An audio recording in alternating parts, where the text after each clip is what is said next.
Voici l'histoire. 1 Corinthiens chapitre 13 du verset 1 au verset 13. Quand je parlerai les langues des hommes et des anges, si je n'ai pas la charité, je suis un errant qui résonne ou une cymbale qui retentit. Et quand j'aurai le don de prophétie, la science de tous ces mystères et toutes les connaissances, quand j'aurai la même foi jusqu'à transporter des montagnes, si je n'ai pas la charité, je ne suis rien.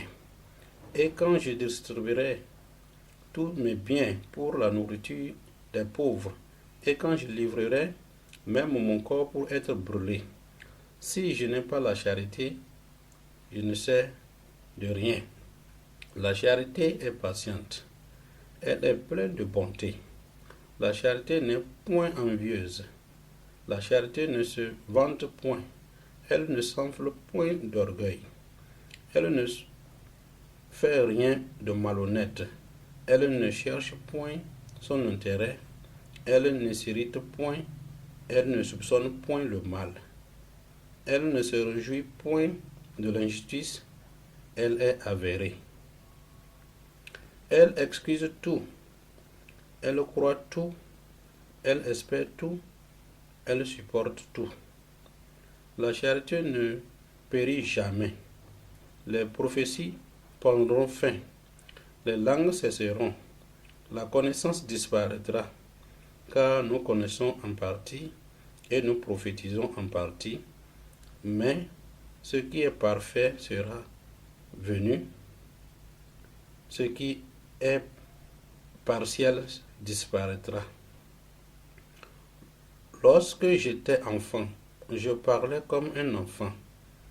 Je pensais comme un enfant. Je raisonnais comme un enfant. Lorsque je suis devenu homme, j'ai fait disparaître ce qui était enfant. Aujourd'hui, nous voyons au moins d'un miroir une manière obscure. Mais alors, nous verrons face à face. Aujourd'hui, je connais en partie. Mais alors, je connaîtrai comme j'ai été connu. Maintenant, donc, ces trois choses demeurent, c'est-à-dire la foi, l'espérance, la charité, mais la plus grande de ces choses, c'est la charité. Fin de l'histoire.